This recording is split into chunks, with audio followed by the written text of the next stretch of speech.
जय हिंद। तो आज से हम हिस्ट्री का चैप्टर 3 ऐतिहासिक स्रोतों को स्टार्ट करते हैं। देखिए, ऐतिहासिक स्रोत वो स्रोत होते हैं जो हमें हिस्ट्री को समझने में मदद करते हैं। जैसे कि एक वंश था, बहुत से वंश हुए जिन्होंने अपनी अपनी किताबें लिखी हैं। उसमें से एक वंश था चौहान वंश। उसके समय में विग्रह राज चतुर्वेदी के समय में हरि के नाम पुस्तक लिखी गई थी। उसमें बताया गया कि बख्तियार खिलजी आया, उसने एक संस्कृत विद्यालय को ध्वस्त किया और राजनीति में एक झोपड़ा बना दिया जिसे राजनीति में झोपड़ा कहा जाता है। उसी से हमें मालूम पड़ा कि ये एक संस्कृत विद्यालय था और बाकी उसके बारे में हिस्ट्री मालूम पड़ी। उससे ही बोलते ऐतिहासिक स्रोत। अब ऐतिहासिक स्रोत ऐसा तो है जिसे हमें किताबों से मालूम पड़ेगा, और भी बहुत से स्रोत हैं जिनसे मालूम पड़ेगा। तो वे स्रोत, वो सभी स्रोत आज हम देखेंगे। देखिए, वो टोटल 3 स्रोत हैं: पुरातात्विक स्रोत, विदेश स्रोत और साहित्यिक स्रोत। पुरातात्विक स्रोतों के अंदर में सिक्का और अभिलेख आता है।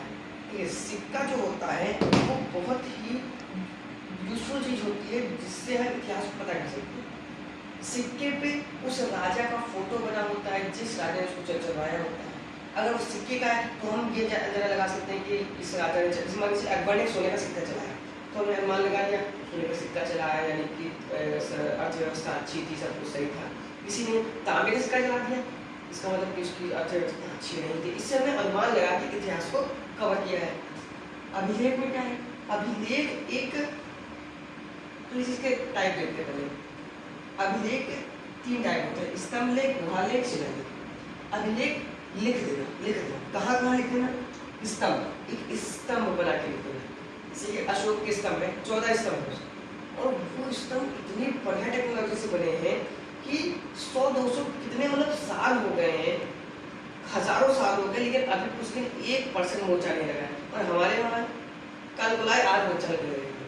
तो पहले के समय टेक्नोलॉजी बहुत अच्छी होती थी। सोचिए, टीपू सुल्तान ने मिसाइलें बना दी थी, जबकि अभी हम लोग सफलता पाए जल्दी 2013-12 में।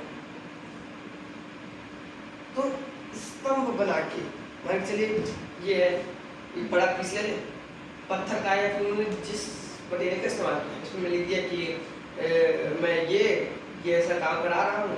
उससे मुझे जब बारे को मिला, मैंने पढ़ा तो उससे इतिहास के बारे में पता चला। गुफाओं में हमें लिखा, गुफाएं जैसे बनाई, गुफाएं मैंने लिखा कि मैं गुफा बनवा रहा हूँ और ये ऐसी बात है। शिलालेख पत्थरों पर लिखा। देखिए, पत्थर यानी कि कोई भी आप पत्थर ले लीजिए, उनका अपना पत्थर होगा, उसको बढ़िया से साफ कराया कि लिखा बढ़िया।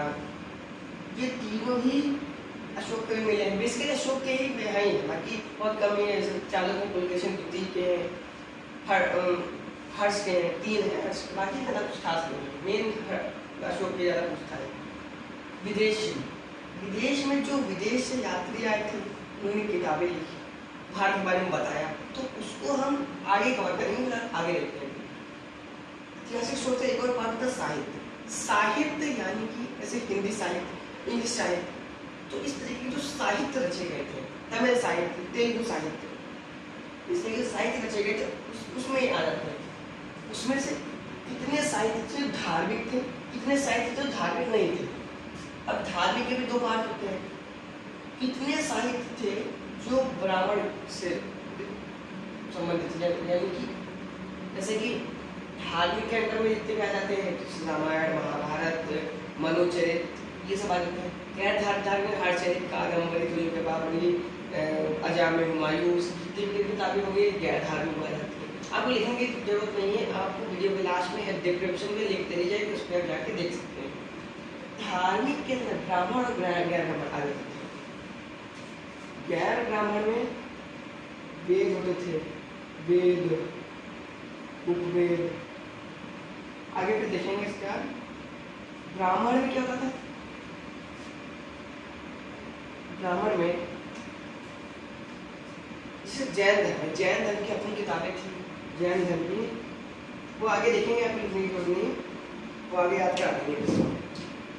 जैन धर्म की अपनी किताबें हैं, जैसे कि आगम, कल्पसूत्र, भगवती सूत्र, आचार्यांश, अंग, उपांग, 14 वो आपको आगे याद कराएंगे। बौद्ध धर्म की हुई है, त्रिपिटक है, सूत्र पिटक, अभिनव पिटक, विनय पिटक, सूत्र पिटक, अभिनव पिटक, ललित किताबें जो जिसमें गौतम बुद्ध के जीवन का विस्तृत वर्णन मिलता है। ताकि गैर ब्राह्मण वेद वेदांग वेद ब्राह्मण ग्रंथ वेद आरण्य वेदांग वेदांत और पुराण। अब इसके बाद अगर आप स्क्रीनशॉट लेना ले लीजिए, फिर आगे देखते जुड़े कुछ नाम या फिर साहित्यिक स्रोत, ऐतिहासिक स्रोत। देखिए साहित्य का जो है वो आगे हम देख लेंगे, धार्मिक गैर धार्मिक सब आगे आगे देखेंगे। आगे हम धर्म पढ़ेंगे, धर्म के अंदर सारी चीजें कवर हो जाएंगी। इसके बाद है विदेश। विदेश में सबसे पहले हेरोडोटस आया और सबसे आगे मिर्ची, और भी बहुत से आए इनके बीच में, लेकिन जो मुख्य है वो कंप्यूटर देख लेते हैं। ये हेरोडोटस के बाद आया प्लिनी। प्लिनी क्या था? ज्योग्राफी का था, भूगोल का। तातालमी अज्ञात व्यक्ति कोई नाम लिखे। एक पेरिप्लस ऑफ द एरिथ्रियंस एक किताब मिली है, उसमें ये नाम ही नहीं दिया कि किताब लिखी किसने, से उसकी जगह अज्ञात व्यक्ति लिख दिया गया है। मेगस्नीज है, इंडिका उसने किताब लिखी है, अशोक समय में आया था। उसने इतना बढ़िया बखान किया मौर्य साम्राज्य का कि जब राजा निकलता है तो चारों तरफ सोने की पालकी होती है, पेड़ होते हैं और उन पे बढ़िया से रूबीज डायमंड लगे होते हैं, और बहुत उसमें मौर्य साम्राज्य का बखान किया है। अलबरूनी फाहियान किताब है फोक क्यू की।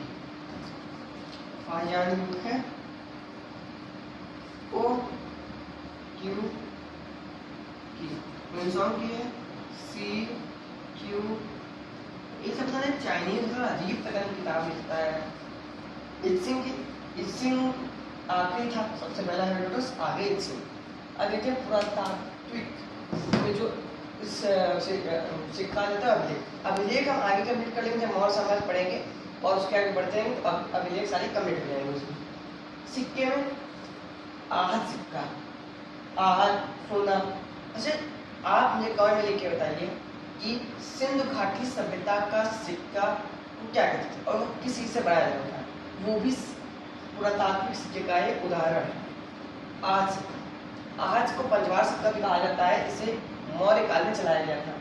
सोने का सिक्का सबसे पहले यूनानियों ने चलाया था, यूनान से जो आपको हुआ तो सोने का सिक्का चलाया गया था।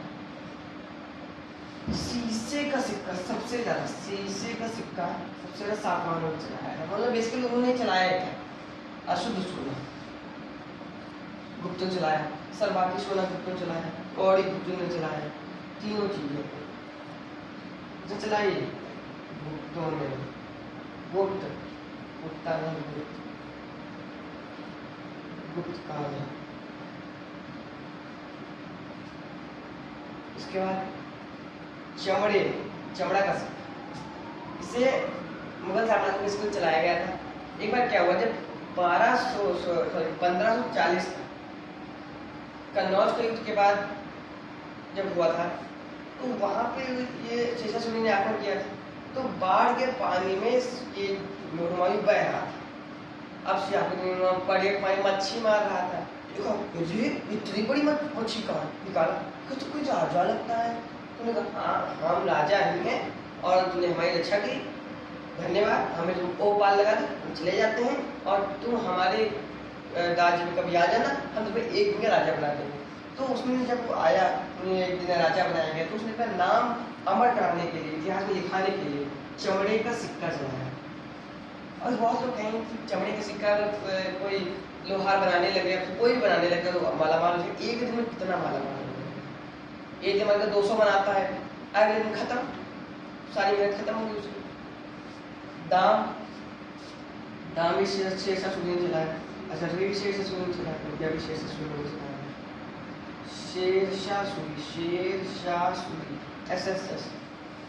शेषासुरी की प्रशासन व्यवस्था इतनी मस्त थी कि रात को 3 बजे कोई महिला अगर टोकरी में सोना भर के निकलती तो किसी के औकात नहीं थी एक सोना गायब हो गया, और भाई यहाँ पर हो महीने गायब हो जाएगी। सोना दूर की बात है, महीने गायब हो जाएगी। तो अगर आपको स्क्रीनशॉट लेना तो ले लीजिए, फिर आगे देखते हैं। अब देखते हैं साहित्य। ये साहित्य की 2 पार्ट है, धार्मिक और गैर धार्मिक। धार्मिक के अंदर धार्मिक किताबें आ जाती थी, गैर धार्मिक किताबें आ जाती थी। तो इसे रटने की जरूरत नहीं है कि आगे जैसे जैसे पढ़ते जाएंगे वैसे वैसे हमें सभी साम्राज्यों की सारी किताबें याद हो जाएंगी। तो अभी से अच्छा है हम बाद में याद कर लेंगे, बाद वाले से हम ज़्यादा बेटर याद कर सकते हैं। अभी हम रट लेंगे, कुछ दिन बाद भूल जाएंगे। ये तो अरे याद भी रहती है तो हम उसके बारे में ब्रीफ में जानकारी नहीं ले पाएंगे, और बाद में हम उसके बारे में एक एक ब्रीफ में जानकारी ले पाएंगे। और अभी अगर हम जानकारी देने लगेंगे तो फिर कंफ्यूज हो जाएंगे। धार्मिक के दो पार्ट है, ब्राह्मण और गैर ब्राह्मण। गैर ब्राह्मण में जैन धर्म की पुस्तक, बौद्ध धर्म की पुस्तक याद आती है, वो भी आगे जब धर्म चैप्टर चलेगा तो उसमें सारी किताबें कंप्लीट हो जाएंगी। अब ब्राह्मण देखिए, क्योंकि ब्राह्मण के अंदर वेद, वेद, उपवेद, आरण्य, वेदांग, वेदांत, पुराण, ये सब आ जाते हैं। पहले हम वेद, ऋग्वेद, यजुर्वेद, ऋग्वेद में वर्ण व्यवस्था की चर्चा की गई है, गायत्री मंत्र की चर्चा की गई है। गायत्री लोगों को आगे बढ़ाने के लिए ने गायत्री मंत्र की रचना की थी। गायत्री मंत्र सावित्र नामक देवता को समर्पित है, ना कि देवी को, देवता को समर्पित है।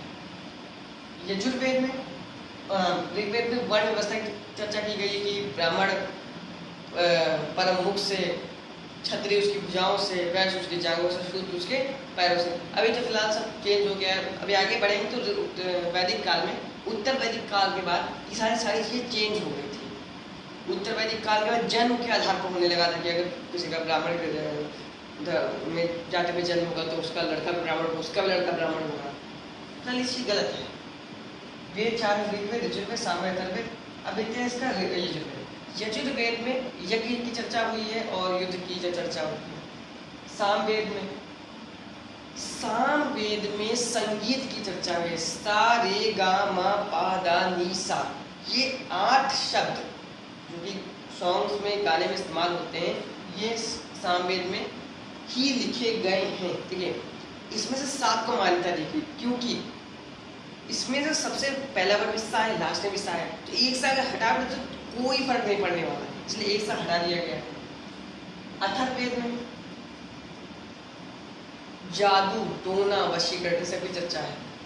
ऋग्वेद के ज्ञाता को होत्री बोलते हैं, यजुर्वेद के अथर्ववेद, सामवेद के उद्गाता, अथर्ववेद के ब्रह्मा।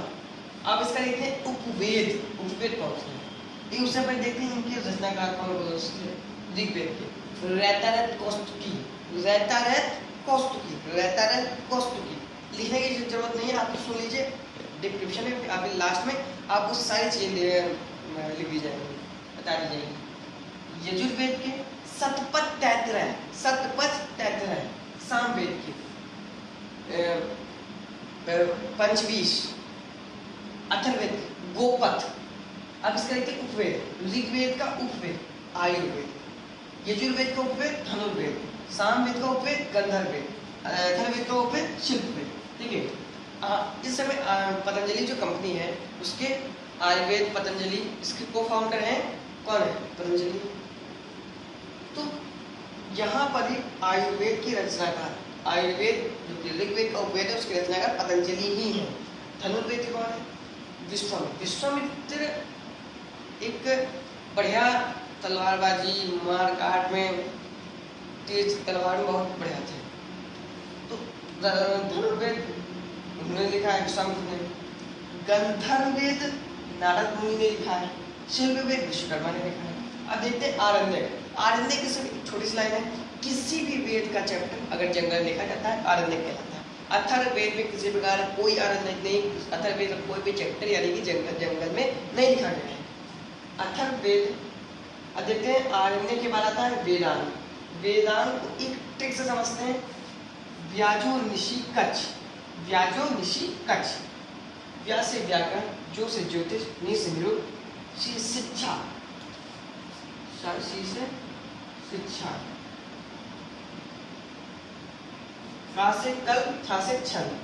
ठीक है, व्याकरण की एक प्रमुख पुस्तक है बृहद जंगल, जिसे बाहुली ने लिखा है।